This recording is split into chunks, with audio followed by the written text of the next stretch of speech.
esto que lleva al presidente a pronunciarse. Ya ven que andan ahora preocupados por la pregunta de la consulta de revocación de mandato.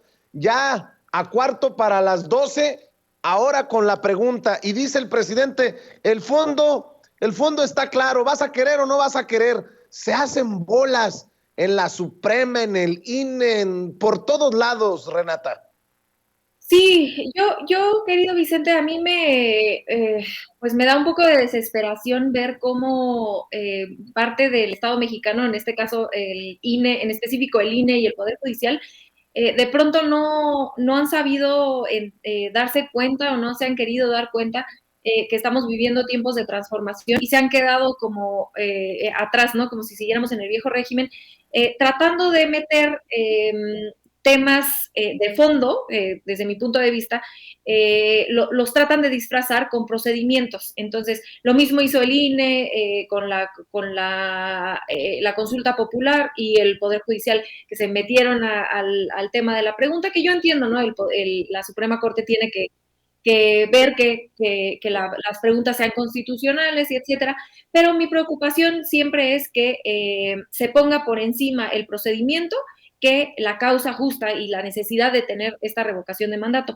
A mí sí me preocuparía que la pregunta no quedara clara, porque si aprendimos algo del proceso anterior, del juicio expresidentes, o bueno, la consulta popular, es que cuando la pregunta no es clara, a la gente le confunde. Y aquí sí, a mí me gustaría citar al presidente cuando dice, súbanle de nivel. Y subir de nivel significa hablar con las palabras que la gente entienda, no estar haciendo un lenguaje acá todo revoltoso que nadie pueda entender.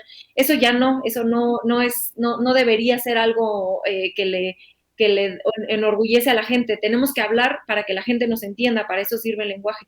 Entonces, a mí sí me preocupa que de pronto la pregunta que quieran plantear no vaya a ser clara y que la gente pueda dudar en, bueno, si pongo que sí es para que se quede o que se vaya, ¿no? Creo que lo más importante aquí es que la pregunta quede muy clara, porque este es un derecho que tenemos los y las mexicanas. La revocación de mandato es un parteaguas en nuestra democracia. Ya lo fue la primera consulta popular que tuvimos en agosto del año pasado, pero esto es un derecho que tenemos que abrazar y tenemos que proteger los mexicanos y las mexicanas, porque nos protege de malos gobernantes, ¿no? Si toco madera volviéramos a tener un Peña Nieto o un Felipe Calderón, esta herramienta nos permitiría sacarlos del poder y no tener que aguantar con ellos los 6 años.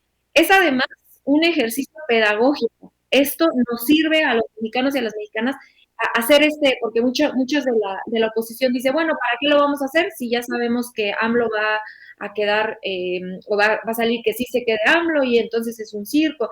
Y esa retórica que ha tratado de instaurar la oposición, bueno, es falso que esto sea para legitimizar a AMLO, que el propósito de la revocación de mandato sea únicamente una legitimación. Por supuesto que tiene una cuestión política, digamos, envuelta en esto, y es válido, ¿no? La movilización, el uso de la revocación de mandato como herramienta política es totalmente válido, pero por supuesto que no es ni siquiera lo principal o lo fundamental de por qué debemos de defender la revocación de mandato.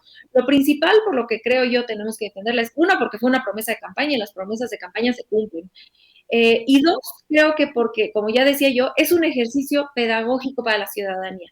Acuérdense que, por ejemplo, la consulta popular ya estaba en las leyes desde antes de que AMLO entrara al poder. Y sin embargo, nunca la habíamos usado porque no sabíamos usarla, porque no existe la voluntad política por parte del INE de explicarnos, de enseñarnos como ciudadanía cómo se usan estas nuevas herramientas democráticas. Mucho menos lo va a hacer con la revocación de mandato cuando este instrumento sea necesario. Entonces, ¿cómo nos aseguramos que podamos construir ese conocimiento colectivo? Bueno, pues haciendo el ejercicio, ¿no? La democracia no se implora, la democracia tenemos que construirla, tenemos que practicarla, es como un músculo. Y yo les doy aquí un ejemplo, así como les di el ejemplo de la consulta popular que estaba ahí en letras muertas en las leyes y que no la habíamos ejercido hasta ahora con el presidente López Obrador, pues yo les doy un ejemplo muy concreto de cómo la revocación de mandato, a menos de que sepamos cómo funciona y que sepamos cómo organizarla como ciudadanía, se va a quedar también como letras muertas. El ejemplo más claro es Morelos. En Morelos hubo varias colectivas que se organizaron a finales del año pasado para tratar de revocar el mandato de Cuauhtémoc Blanco, ahí en Morelos. Y no tuvieron nada de éxito, ni los medios lo voltearon a ver. Vaya, no sabemos que esto sucedió casi, yo lo supe porque tuve que hacer una investigación al respecto, pero no tuvo ni interés mediático, ni siquiera se volteó a ver, y por supuesto que fracasó. Porque los ciudadanos y las ciudadanas no sabemos todavía cómo hacer uso de esto. Entonces yo creo que la revocación de mandato tenemos que trabajar todos y todas para promoverla, y las autoridades deben trabajar para facilitar este proceso, para que este derecho en realidad sea un derecho y no esté nada más como letras muertas ahí en las leyes.